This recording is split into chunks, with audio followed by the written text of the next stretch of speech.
یہ وقت آنے والا ہے جب دونوں انگوٹھے باندھ دیے جائیں گے، جب ناک میں روئی ٹھونس دی جائے گی، جب چٹے لباس میں کفن دیا جائے گا، جب غسال کے سامنے بے بس پڑے ہوں گے یہ محل، یہ کوٹھیاں، یہ بنگلے جس کو سویر شام لگ کے حلال حرام کی تمیز کیے بغیر بنایا تھا۔ غوث اعظم رضی اللہ تعالیٰ عنہ بولے مکان بنا رہا ہے، بسیں گے اور حساب تو جا کے دے گا، اور یہ تو ایک رات بھی تجھے اس گھر کے اندر نہیں رکھیں گے کہ چلو ایک رات مہمان رکھ لیں۔ کہتے ہیں نہیں نہیں، مہمانوں نے بھی جانا ہے تو جلدی کرو، اس کو سپرد کراؤ، وہ تو تیرا لباس بھی پھاڑ کے اتاریں گے، خود غسل دینے کے لیے تیار بھی نہیں ہے، تجھ سے خوف آنے لگا ہے۔ جاندی واری ڈرونا بنے ہوتے، ہاتھ نہ لاندے ڈر دے، جنہ لئی تو پاپ کمائے اج کتھے نہیں تیرے کر دے۔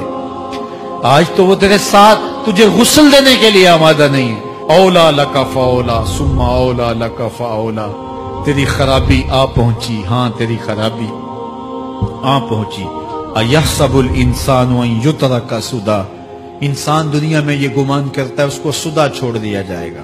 آج تو مسلمان ہے، آج تو شہزادہ ہے، آج تو بادشاہ ہے، آج تو زوراور ہے، آج تیری طاقت کے کیا کہنے، آج شیروں کو تو نچا لیتا ہے، ہاتھیوں کو تو بٹھا لیتا ہے، تیری صورت نکھرتی ہے، تیرے ہونٹ گلابی ہیں اور تیری نرگسی آنکھیں ہیں، تیرے ریشمی بال ہیں اور تیری خوبصورت رنگت ہے، تو چال چلتا ہے تو لگتا ہے قیامت چل رہی ہے، تیرا قد رانا جو ہے وہ صنوبر کو شرماتا ہے، تیری گفتار کے تنتنے ہیں۔ جس نے اتنی خوبصورت شکل ماں کے رحم میں بنائی، کیا وہ ہڈیوں کو جوڑ کے دوبارہ انسان نہیں بنا سکتا؟ وہ دوبارہ انسان بنائے گا اور پھر تجھے اپنے حضور کھڑا کرے گا۔ اور ایک حدیث میں آتا ہے اللہ بندے کو اپنے حضور کھڑا کرنے کے بعد اپنے سامنے سے ہٹنے نہیں دے گا جب تک 5 سوال نہیں پوچھ لے گا۔ ان عمرہ ہی فیما افنا ہو، اس کی عمر کے بارے میں پوچھے گا کہاں ضائع کی، اس کی جوانی کے بارے میں پوچھا جائے گا جوانی کہاں گزار کے آیا ہے، مجنوں تو نہیں بنا رہا، خواہشات کا اسیر تو نہیں ہو گیا، دیوانوں کی طرح زندگی تو نہیں گزار کے آ گیا، تیری جوانی کسی چوک میں تو نہیں گزری، تیری جوانی آوارگی میں تو نہیں گزری، ساری رات سوشل میڈیا کے اوپر گندگی اور غلاظتیں تو نہیں دیکھتا رہا، تیری جوانی گزری کہاں ہے؟ اگر کوئی جواب نہ ہوا تو پھر کیا جواب دے گا؟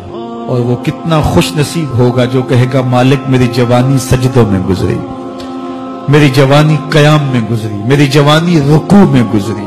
جوانوں اپنی زندگی کو مالک کی دہلیز پہ لے آؤ، جوانی وہی ہے جو مالک کی چوکھٹ پہ گزرے۔ اپنے دل کا تعلق جوڑو، عشق کرنا ہے تو پھر آمنہ کے لال سے کرو، محبت کا رشتہ ان سے جوڑو، تعلق کا ربط ان سے قائم کرو، جوانی کو دین کی راہ پہ ڈالو۔ اللہ اکبر، سنو میرے حضور کا فرمان، انا حبیب اللہ، میں اللہ کا حبیب ہوں۔ پھر فرمایا الشاب التائب حبیب اللہ، جو جوان جوانی میں توبہ کرے وہ بھی اللہ کا حبیب ہے۔ آؤ اللہ کے حبیب بن جاؤ۔ جب آپ اپنی ساری زندگی اللہ کے نام کر دیں گے تو پھر وہ پوری کائنات تمہارے نام کر دے گا۔